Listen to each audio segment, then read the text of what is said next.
ഹരിയോടൊപ്പത്തിൻ്റെ പുതിയൊരു ലക്കത്തിലേക്ക് സ്വാഗതം. ഹരി, പലരും മറ്റുള്ളവരുമായി നമ്മളെ കമ്പയർ ചെയ്ത് നോക്കാറുണ്ട്. അതൊരു നല്ല ശീലമാണ്. അതായത് ആ, മറ്റുള്ളവരോട് കമ്പയർ ചെയ്ത് നമ്മുടെ ജീവിതത്തിൻ്റെ വിജയ പരാജയങ്ങൾ തീരുമാനിക്കുന്നത് ശരിയായൊരു പ്രവണതയാണ്. എന്ത് തോന്നുന്നു ഹരിക്ക്? കമ്പയർ ചെയ്യുന്ന ആരാണ് എന്നുള്ളതാണ് പ്രധാനപ്പെട്ട ഒരു ചോദ്യം. നമ്മളെപ്പറ്റി നമ്മുടെ അച്ഛനോ അമ്മയോ കമ്പയർ ചെയ്യാണ്. അയലകത്തെ നീലാണ്ടനും നീയും തമ്മിൽ അങ്ങനെയാണ്. നീലാണ്ടൻ ഇങ്ങനെ ഇത്ര നല്ല ആളാണല്ലോ, നീലാണ്ടൻ പഠിക്കാൻ മിടുക്കനാണ്, നീ എന്താ പഠിക്കാതെ എന്നുള്ള കമ്പാരിസൺ നമുക്ക് ദഹിക്കാവുന്നൊരു കാര്യമല്ല. നീലാണ്ടൻ്റെ മാർക്കിനെ പറ്റി മാത്രമാണ് അച്ഛനറിയുള്ളൂ. നീലാണ്ടൻ്റെ ബാക്കി സ്വഭാവത്തെപ്പറ്റി എൻ്റെ അച്ഛൻ അറിഞ്ഞെന്ന് വരില്ല. അതേപടി ഇത്തരത്തിലുള്ള കമ്പാരിസൺസ് നമുക്ക് തോന്നുന്ന ഒരു നെഗറ്റീവായിട്ടുള്ള ഒരു ഫീല് വളരെ വലുതാണ്. ഈ ലോകത്ത് ഒരു മനുഷ്യനും എനിക്ക് തോന്നുന്നില്ല കമ്പാരിസൺ ഇഷ്ടപ്പെടുന്നുണ്ടെന്ന് തോന്നുന്നില്ല. എന്നാൽ ഈ കമ്പാരിസൺ നമുക്ക് സ്വയം ചെയ്യേണ്ട ചില സാഹചര്യങ്ങൾ നമുക്കുണ്ടായേക്കാം. കാരണം നമ്മൾ പല കാര്യങ്ങളും നമ്മൾ ചെയ്യുമ്പോൾ നമ്മൾ ചെയ്തുകൊണ്ടിരിക്കുന്ന സംഭവത്തെപ്പറ്റി അത് ബെസ്റ്റാണോ അല്ലെങ്കിൽ ഇതിന് നന്നായിട്ട് ചെയ്യാമായിരുന്നോ എന്നറിയണമെങ്കിൽ തീർച്ചയായിട്ടും നമുക്ക് കമ്പാരിസൺസ് നമുക്ക് ചെയ്തേ മതിയാവുള്ളൂ. നമ്മൾ ഒരു ഉൽപ്പന്നം നമ്മൾ മാർക്കറ്റിലേക്ക് നമുക്ക് വിൽക്കാൻ നോക്കുമ്പോൾ നമുക്ക് തീർച്ചയായിട്ടും ആ ഉൽപ്പന്നം വാങ്ങുന്ന ആളുകൾ ആരൊക്കെയാണ് അറിയുന്നെങ്കിൽ നമ്മുടെ പ്രോഡക്റ്റിൻ്റെ സമാന സ്വഭാവമുള്ള പ്രോഡക്റ്റ് ഏതെല്ലാം മാർക്കറ്റിലുണ്ട് എന്നും ആ മാർക്കറ്റിലുള്ള ഉൽപ്പന്നങ്ങൾ ഏത് പ്രായത്തിലുള്ളവരാണ് ഏറ്റവും കൂടുതൽ ഉപയോഗിക്കുന്നതെന്നും അവർ എന്തുകൊണ്ടാണ് ആ പർട്ടിക്കുലർ പ്രോഡക്റ്റ് ഇഷ്ടപ്പെടാൻ കാരണമെന്ന് നമുക്ക് മനസ്സിലാക്കാൻ പറ്റിയിട്ടുള്ളൂ. ആ പ്രോഡക്റ്റുകളുടെ നമ്മുടെ കോമ്പറ്റേറ്റീവ് പ്രോഡക്റ്റുകളുടെ ക്വാളിറ്റിയെപ്പറ്റി നമ്മൾ മനസ്സിലാക്കി കഴിയുമ്പോൾ ആ കമ്പാരിസൺ കൊണ്ട് അതിനേക്കാളും കൂടുതൽ നന്നാക്കി അപ്ഡേറ്റ് ചെയ്യാൻ നമ്മുടെ പ്രോഡക്റ്റിന് കഴിയുമെന്ന് വരാം. ഇത് ഒരു പ്രോഡക്റ്റ് വിൽക്കുന്നതിനുള്ള അടിസ്ഥാനപരമായ കാര്യമാണെങ്കിൽ ഇത് തന്നെയാണ് ഒരു വ്യക്തി എന്ന നിലയ്ക്ക് എന്നെ വിൽക്കണമെങ്കിലും ഞാൻ ചെയ്യേണ്ടത്, അല്ലെങ്കിൽ ഓരോ വ്യക്തികളും അവനവനെ വിൽക്കണമെങ്കിൽ ചെയ്യേണ്ടത്. എന്താണ് വിൽപ്പന എന്ന് നോക്കണം. പണത്തിന് വേണ്ടി നമ്മളെ വിൽക്കുക എന്നുള്ളതല്ല ആ വിൽപ്പനയിൽ ഉദ്ദേശിക്കുന്നത്. നമ്മളെ മറ്റുള്ളവർക്ക് ആവശ്യം വരുന്ന നമ്മളെക്കൊണ്ട് അവർക്ക് കോൺട്രിബ്യൂട്ട് ചെയ്യണമെങ്കിൽ, ഇപ്പോൾ നമുക്കൊക്കെ എത്ര കണ്ട് വിജ്ഞാനമുണ്ട്, നമുക്ക് എന്തുമാത്രം നോളജ് ഉണ്ട് എന്നുള്ളത് കൊണ്ട് ഈ സമൂഹത്തിന് പ്രത്യേകിച്ച് ഒരു അടിസ്ഥാനമുണ്ടാവില്ല. നമ്മുടെ നോളജ് എന്തുമാത്രം മറ്റുള്ളവർ ആഗ്രഹിക്കുന്നു എന്നുള്ളതാണ് നമ്മുടെ പ്രധാനപ്പെട്ട പ്രശ്നം. നമുക്ക് ഇന്ന വിഷയത്തിൽ ഇത്ര കണ്ട് എക്സ്പെർട്ടൈസേഷൻ ഉണ്ട് എന്നുള്ളതിൽ ഒരു നല്ല മ്യൂസീഷ്യൻ അയാൾ അസലായിട്ട് പാടും, അയാൾ വളരെയധികം ഇൻസ്ട്രുമെൻറ്റ്സ് വായിക്കും, അയാൾ അസാധ്യമായിട്ടുള്ളൊരു കലാകാരനാണ്. പക്ഷേ അയാൾക്ക് എക്സ്പ്ലോർ ചെയ്യാനറിയില്ല.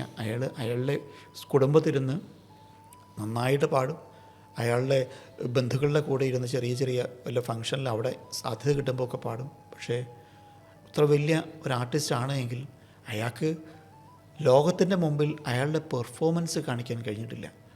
പക്ഷേ അതിനേക്കാളും 10-1 പോലും കഴിവില്ലാത്ത ഒരു ആർട്ടിസ്റ്റ് ഇപ്പോൾ സിനിമയിൽ കൂടെയോ ബാക്കിയൊക്കെ പാടുകയോ ബാക്കി ചെയ്ത് കോടിക്കണക്കിന് രൂപ പ്രതിഫലം പറ്റുന്ന, അല്ലെങ്കിൽ ലോകത്ത് വളരെയധികം ആളുകൾ ആരാധിക്കുന്ന വലിയ ആളായി മാറുമ്പോൾ അവിടെ എന്താണ് കമ്പാരിസണിൻ്റെ പ്രസക്തി ഉണ്ടാവുക? കാരണം ഞാൻ കമ്പയർ ചെയ്യേണ്ടത് എൻ്റെ കഴിവിന് ഈക്വലൻ്റ് ആയിട്ടുള്ള മറ്റുള്ളവർ ഏത് തരത്തിൽ എൻ്റെ പ്രവർത്തനത്തെ അല്ലെങ്കിൽ അവരുടെ പ്രവർത്തനത്തെ ഉപയോഗിച്ചു എന്ന് മനസ്സിലാക്കുമ്പോൾ അവരുപയോഗിച്ച മെത്തേഡിനകത്ത് എൻ്റെ സംഭവത്തിനകത്ത് എന്താണ് പ്രോബ്ലം എന്ന് ഞാൻ കമ്പയർ ചെയ്ത് നോക്കിയാൽ എനിക്ക് അതിൽ നിന്ന് ഇപ്പോഴേക്ക് ആഡ് ചെയ്യാനുള്ള കാര്യങ്ങളെ എനിക്ക് എടുത്തുകൊണ്ട് വന്ന് എനിക്ക് ഫില്ല് ചെയ്താൽ എനിക്ക് അവരുടെ ഈക്വലായിട്ട് പോകാം. എനിക്ക് നല്ല നോളജ് ഉണ്ട്, അല്ലെങ്കിൽ ഞാനൊരു നല്ല മ്യൂസീഷ്യനാണ്, ഞാൻ എൻ്റെ കുടുംബത്തിരിക്കുന്നുണ്ട്, എനിക്കിതുവരെ എന്നെ ആരും അംഗീകരിക്കുന്നില്ല, എനിക്കൊരു കച്ചേരി പോലും ആരും തരുന്നില്ല, എൻ്റെ പെർഫോമൻസ് ആരും വേണ്ടി എന്നെ വിളിക്കുന്നില്ല എങ്കിൽ ഞാൻ തീർച്ചയായിട്ടും എൻ്റെ അതേ കഴിവിലുള്ള മറ്റുള്ള ആളുകളെ പറ്റി ഞാൻ പഠിക്കാൻ ശ്രമിക്കുക. അവരെവിടെയാണ് പഠിച്ചത്, ഞാൻ എൻ്റെ ഈ ചെറുനാട്ടിലിരുന്ന് ഞാൻ പഠിച്ചതിന് പകരം അവർ പഠിത്തതിന് ശേഷം അവർ മദ്രാസിൽ പോയി അവർ പല ആളുകളുടെയും പല വേദികൾ അവർ കണ്ടുപിടിച്ചു. കണ്ടുപിടിച്ചിട്ടാണ് അവർ സിനിമയിലെത്തിയത്. പക്ഷേ ഞാനിവിടെ നിന്ന് എങ്ങോട്ടും ഞാൻ പോയിട്ടില്ല. ഓക്കെ, ഞാനെന്നാൽ വീണ്ടും അവർ പോയ വഴി കൂടെ അല്ലെങ്കിൽ വേറെ വഴിക്ക് എനിക്ക് എത്താൻ എന്താ മാർഗം എന്ന് നോക്കുക. മദ്രാസിന് പകരം ഇന്ന് എനിക്ക് എറണാകുളത്ത് പോയാൽ മതിയെങ്കിൽ ഞാൻ എറണാകുളത്തെങ്കിലും ഞാൻ പോയി നോക്കണം. എറണാകുളത്ത് പോയി ഞാൻ ഈ ഒരു മേഖലയുമായിട്ട് ബന്ധപ്പെട്ട ആളുകൾക്ക് എൻ്റെ സംഗീത ജ്ഞാനത്തെപ്പറ്റി എനിക്കൊരു അറിവ് കൊടുക്കാനുള്ള മാർഗം എന്താണ്, എനിക്ക് ഏത് തരത്തിലുള്ള അവസരങ്ങൾ എനിക്ക് ആദ്യം കിട്ടും. എനിക്ക് ആദ്യം ഒരു അവസരം കിട്ടുന്നതിന് എനിക്ക് പണം കിട്ടിയാലേ എനിക്ക് അവസരം ഉണ്ടാവുള്ളൂ എന്ന് ഞാൻ വിചാരിക്കാൻ പാടില്ല. കാരണം എനിക്ക് ആദ്യം പെർഫോം ചെയ്ത് ഞാനാണ് എന്ന് പ്രൂവ് ചെയ്യുന്നതിനുള്ള ഒരു ടൈം എനിക്ക് കിട്ടണം. ഞാൻ നിരാശയോടുകൂടി എൻ്റെ പകുതി വിദ്യാഭ്യാസം പോലും ഇല്ലാത്ത ഇത്രയും എത്തിയില്ലോ എന്ന് വെച്ച് ഞാൻ അവരെ ഭത്സിച്ച് ഞാൻ നിരാശയോടെ മദ്യപിച്ച് കുടുംബത്തിരുന്നാൽ എന്നെ ആരും ഇവിടെ നിന്ന് അങ്ങോട്ട് വിളിച്ചുകൊണ്ട് പോകാൻ പോകുന്നില്ല. അപ്പോൾ കമ്പാരിസൺ എന്നുള്ള സംഭവം നമുക്ക് എപ്പോഴും വേണ്ടി വരുന്നത് ഞാൻ എത്തേണ്ട റീച്ചിലേക്കുള്ള ഒരു മാർഗമായിട്ടാണ്. എന്നാൽ ഞാൻ കമ്പയർ ചെയ്യുകയാണ്, ഈ പറഞ്ഞ പോലെ എന്താണ് പറയുക, ഞാൻ ഒരു വ്യവസായം നടത്തുന്ന ഒരാളാണ്. ഞാനിപ്പോൾ കമ്പയർ ചെയ്യുന്നത് മുകേഷ് അംബാനിയുമായിട്ടാണ്. മുകേഷ് അംബാനിയുമായിട്ട് ഞാൻ ഇന്ന് പോയി കമ്പയർ ചെയ്ത് മുകേഷ് അംബാനി എത്തിയ പോലെ എനിക്ക് എത്തണം എന്ന് വിചാരിച്ച് ഞാൻ മുക്കിയാൽ ബുദ്ധിമുട്ടാണ്. അപ്പോൾ എനിക്ക് ഒരു സ്റ്റേജ് ഉണ്ടാവണം. മുകേഷ് അംബാനിയിലേക്ക് എനിക്ക് പ്ലാൻ ചെയ്യാം. ആദ്യം ഞാൻ കേരളത്തെങ്കിലും അറിയപ്പെടുന്നൊരു വ്യവസായിയെ മാറട്ടെ, അതിന് ശേഷം ഞാൻ സൗത്ത് ഇന്ത്യയിലേക്ക് ഞാൻ എത്തപ്പെടട്ടെ.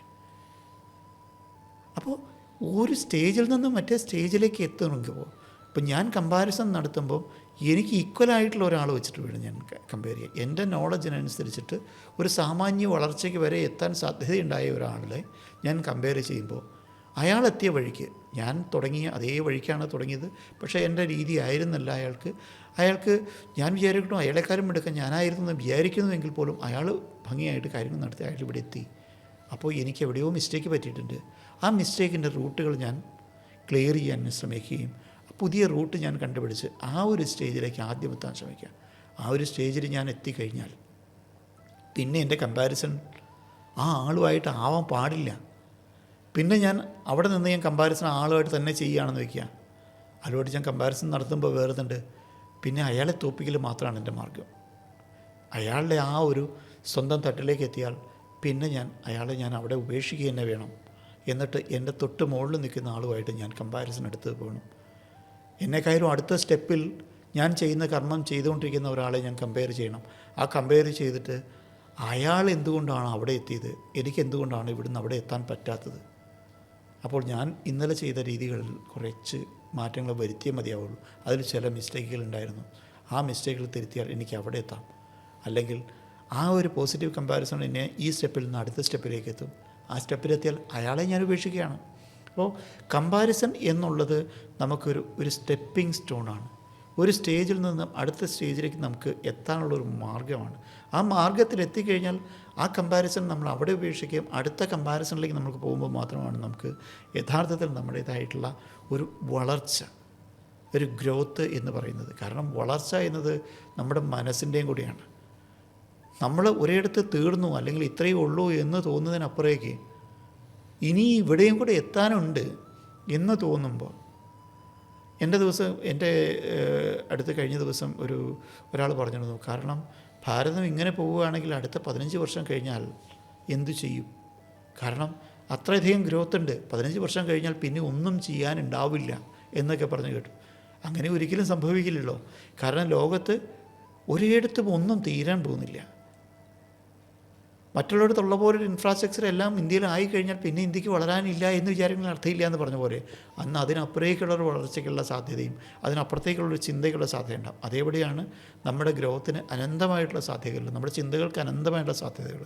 ആ സാധ്യതകൾ ഉണ്ടാവണമെങ്കിൽ ഇന്ത്യ ബഹിരാകാശത്തേക്ക് ഒരു റോക്കറ്റ് അയക്കുമ്പോൾ, ചന്ദ്രനിലേക്ക് റോക്കറ്റ് അയക്കുമ്പോൾ ആദ്യം നമ്മൾ ചന്ദ്രനിലേക്കാണെങ്കിൽ പിന്നെ അടുത്ത കമ്പാരിസൺ നമ്മൾ ചൊവ്വയിലേക്കും സൂര്യനിലേക്കും മറ്റ് രാജ്യങ്ങളെ വെച്ച് നമുക്ക് ചെയ്യുമ്പോഴാണ് നമുക്ക് കൂടുതൽ എത്താൻ എളുപ്പം. തന്നെയാവുമ്പോൾ തന്നെ നമുക്ക് ഇവിടെ എത്താൻ നമ്മൾ ശ്രമിക്കുമ്പോൾ നമുക്ക് വല്ലാതെ കൺഫ്യൂഷനാണ്. അതിനപ്പുറേക്ക് ഒരു കമ്പാരിറ്റീവ് സ്റ്റഡിയിൽ ഒരു കമ്പാരിസണിൻ്റെ പുറത്ത് നമ്മൾ ചിന്തിച്ച് മുമ്പോട്ട് പോകുമ്പോൾ ഈസിയാണ് കുറച്ചുകൂടെ മുമ്പോട്ട് പോകാൻ. ഒരു രസകരമായ കാര്യം എന്താ വെച്ചാൽ ഈ കമ്പാരിസനെ കുറിച്ചുള്ള ആദ്യത്തെ ചോദ്യം ചോദിച്ചപ്പോൾ ഞാൻ രണ്ടാമത്തെ ചോദ്യമായിട്ട് മനസ്സിൽ കരുതിയത് ഇതായിരുന്നു. അതായത് നമ്മൾ ഇവിടെ സംസാരിച്ചുകൊണ്ടിരിക്കുന്നു, അപ്പോൾ ഞാൻ ഹരിയെ പോലെ എനിക്ക് സംസാരിക്കാൻ പറ്റുന്നില്ല എന്ന് കമ്പയർ ചെയ്യുക, അല്ലെങ്കിൽ സിനിമയിൽ ഒരു ചെറിയ റോളുകൾ ചെയ്തുകൊണ്ടിരിക്കുന്ന ഒരാൾ എനിക്ക് മോഹൻലാലിനെ മമ്മൂട്ടിയെ പോലെ ആകാൻ പറ്റുന്നില്ല എന്ന് കമ്പാരിസൺ ചെയ്യുന്നത് ശരിയാണോ എന്ന് ചോദിക്കാൻ വരികയായിരുന്നു.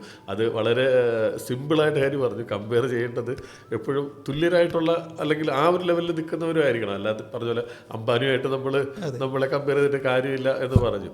അപ്പം അതുപോലെ എപ്പോഴെങ്കിലും ഹരിയെക്കുറിച്ച് വേറൊരാൾ എന്തെങ്കിലും കമ്പാരിസൺ നടത്തിയത് കേട്ടിട്ട് ഹരിക്ക് ഒരു ആത്മവിശ്വാസക്കുറവ് അനുഭവപ്പെട്ടിട്ടുണ്ടോ എപ്പോഴെങ്കിലും? എന്നെപ്പറ്റി ആരെങ്കിലും കമ്പാരിസൺ പറയുന്നത് കേൾക്കുന്ന എനിക്കൊരു ആത്മവിശ്വാസം വർദ്ധിപ്പിക്കുന്ന ഒരു കാര്യമാണ്. എന്നെപ്പറ്റി മോശമായിട്ടുള്ള കാര്യങ്ങൾ പറയുകയാണ് എങ്കിൽ എനിക്കത് ഉൾക്കൊള്ളേണ്ട കാര്യമില്ലാത്ത കാര്യമാണെങ്കിൽ ഞാൻ തീർച്ചയായിട്ടും ഞാനത് നെഗ്ലക്റ്റ് ചെയ്യാറുണ്ട്. അല്ലാതെ ഒരു കമ്പാരിസൺ വരികയാണെങ്കിൽ തീർച്ചയായിട്ടും എനിക്ക് വലിയ സന്തോഷമുള്ള കാര്യമാണ്. കാരണം ഞാൻ കമ്പയർ ചെയ്യാൻ പാകത്തിന് കേപ്പബിളായി എന്നുള്ളത് ഒരു വലിയ ഘടകമാണ്. എന്നെ ഒരാൾ കമ്പയർ ചെയ്യുന്നു, എന്നെ ഒരാൾ കമ്പയർ ചെയ്യുമ്പോൾ മുകളിലുള്ള ഒരാൾ എന്നെ കമ്പയർ ചെയ്യേണ്ട കാര്യമില്ല. അയാൾക്ക് ഞാനൊരു ഇരയല്ല. എന്നെക്കാളും വളരെയധികം വളർന്നു പോയിട്ടുള്ള ഒരാൾ എന്നെ എന്തിനു കമ്പയർ ചെയ്യണം? അയാൾക്കൊരു ആശ്വാസത്തിന് വേണ്ടി മാത്രമേ അയാൾ കമ്പയർ ചെയ്യുക. കാരണം അയാൾക്ക് ഞാനൊരു ഇരയല്ല. കാരണം അയാൾക്ക് സ്വന്തമായിട്ട് എന്നെക്കാളും ഭംഗിയായിട്ട് അത് ചെയ്യാൻ കഴിയും. എന്നെക്കാളും താഴെ അല്ലെങ്കിൽ ഞാൻ എത്തിയിട്ടുള്ള ഒരു റീച്ചിൽ, അല്ലെങ്കിൽ എൻ്റെ ചിന്തയ്ക്ക് ഞാൻ ചെയ്ത തൊഴിലിൻ്റെ ഒരു റീച്ചിൽ വരെ എത്താത്ത താഴെ ഒരാൾ എന്നെ കമ്പയർ ചെയ്യുമ്പോൾ ഞാൻ അയാൾക്കൊരു റോൾ മോഡലാണ്. കാരണം ഞാൻ എത്തുന്ന പോലെ എത്താൻ വേണ്ടി അയാൾ വിചാരിക്കുന്നുണ്ടെങ്കിൽ ഞാൻ അയാൾക്ക് റോൾ മോഡലാകുമ്പോൾ അതെനിക്കൊരു അഭിമാനമാണ് എനിക്ക് തോന്നുന്നത്. ആ സംഭവം എനിക്ക് തരുന്ന ഒരു ആത്മവിശ്വാസം വളരെ വലുതാണ്. കാരണം ഞാൻ ചെയ്ത കാര്യങ്ങൾ വേറൊരാൾ റെപ്ലിക്കേറ്റ് ചെയ്യുമ്പോൾ ഞാൻ ഒരു ചിന്തയിൽ കൂടെ, അല്ലെങ്കിൽ ഞാൻ ഇത്രയും കാലം എക്സ്പെരിമെൻറ്റിൽ കൂടെ, അതായത് നമ്മുടെ ജീവിതത്തിൽ ചെയ്യുന്നത് എക്സ്പീരിയൻസിനേക്കാളും അപ്പുറത്തേക്ക് എക്സ്പെരിമെൻസിനാണ് ഏറ്റവും കൂടുതൽ ഗുണമുണ്ടാവുക. നമ്മൾ പലപ്പോഴും പലതും പരീക്ഷിച്ച് നോക്കുകയാണ് ചെയ്യുന്നത്. നമ്മളൊരു പുതിയ ഉൽപ്പന്നം വിൽക്കാൻ നോക്കുന്നത് നമ്മളൊരു പരീക്ഷണമാണ്. വേറൊരാളുണ്ടാക്കി എന്ന് വെച്ചിട്ട്, അല്ലെങ്കിൽ വേറൊരാൾ നന്നായി വിറ്റു എന്ന് വെച്ചിട്ട് നമുക്കത് വിൽക്കാൻ പറ്റിക്കൊള്ളുന്നില്ല. അപ്പോൾ നമ്മളതിൽ എന്തെങ്കിലും ഒരു കുറച്ചുകൂടെ മാറ്റം വരുത്തി ഇന്നത്തെ സമൂഹത്തിന് ഇഷ്ടമാവുന്ന രീതിയിലേക്ക് നമ്മളത് പ്രസൻറ്റ് ചെയ്ത് നമ്മൾ സെല്ല് ചെയ്യാൻ ശ്രമിക്കുമ്പോൾ അത് ആളുകൾ അക്സെപ്റ്റ് ചെയ്തു എന്ന് കാണുമ്പോൾ നമുക്ക് കിട്ടുന്ന ഒരു തൃപ്തി എന്നുള്ള ഇതുണ്ട്. ആ ഒരു സംഭവത്തിലേക്ക് വരുമ്പോൾ അത് നമ്മളെടുത്ത ഒരു എഫേർട്ടിനെ മറ്റുള്ളവർ നാളെ ചൂസ് ചെയ്യുന്നുണ്ട് എങ്കിൽ അത് തീർച്ചയായിട്ടും വേറുന്നുണ്ട്. ഇന്ന് ഞാനെടുത്ത എൻ്റെ നെഗറ്റീവ് വശങ്ങളെല്ലാം കളഞ്ഞ് അവർക്ക് എടുക്കാൻ കഴിയുമ്പോൾ അതൊരു തൃപ്തിയാണ്. കാരണം ഇന്നലെ പോയ വഴിയിലേക്ക് തിരിച്ചു പോകാൻ ഞാൻ ആഗ്രഹിക്കുന്നില്ല. കാരണം ഞാൻ ഇന്ന് വരെ ചെയ്ത കാര്യത്തെ വേറൊരാൾ കമ്പയർ ചെയ്യുമ്പം എനിക്ക് വളരെ തൃപ്തി വരുന്നത് എന്താണെന്ന് വെച്ചാൽ, ഞാൻ വീണ്ടും പോകേണ്ട വഴിയല്ല ഇത്. ഇന്നലെ ചെയ്തതിൽ നിന്ന് മുകളിലേക്ക് പോകാനാണ് ഞാൻ ആഗ്രഹിക്കുന്നത്. ഇന്നലെ ചെയ്തത് തന്നെ വീണ്ടും റിപ്പീറ്റ് ചെയ്യാൻ വേണ്ടി എൻ്റെ ഒരു ആവശ്യം ഇവിടെയില്ല. അപ്പോൾ അത് എൻ്റെ പുറകെ വരുന്ന തലമുറയ്ക്ക് വളരെ ഈസി ആയിട്ട് ചെയ്യാൻ കഴിയും. അതിനേക്കാളും ഭംഗിയായിട്ട് അവർക്ക് ചെയ്യാൻ കഴിയും. പക്ഷേ പുറമേ വരുന്ന തലമുറയ്ക്ക് ഞാൻ പോയ അബദ്ധ വഴികൾ ഒഴിവാക്കി കൊടുക്കുകയാണെങ്കിൽ അവർക്ക് കുറച്ചുകൂടെ ഈസി ആയിട്ട് മുമ്പോട്ട് പോകണമെന്നുള്ള ഒരു പോസിറ്റീവ് തിങ്കിങ് കൂടെ എനിക്കുണ്ട് എങ്കിൽ എനിക്കിവിടെ നിരാശയുടെ പ്രശ്നങ്ങൾ വരുന്നില്ല. കമ്പാരിസൺ എനിക്കൊരു പോസിറ്റീവായിട്ടുള്ളൊരു എനർജി തരുന്ന അവസ്ഥയിലേക്ക് അത് മാറും. നിങ്ങളെപ്പോഴെങ്കിലും നിങ്ങളുമായി മറ്റുള്ളവരെ കമ്പയർ ചെയ്ത് നോക്കിയിട്ടുണ്ടോ? ഈ വിഷയത്തെക്കുറിച്ചുള്ള നിങ്ങളുടെ അഭിപ്രായങ്ങൾ ഉറപ്പായും കമൻറ്റ് ചെയ്യുക. ഈ വീഡിയോ മറ്റുള്ളവർക്കും ഷെയർ ചെയ്യുക. മറ്റൊരു വിഷയമായി വീണ്ടും കാണാം.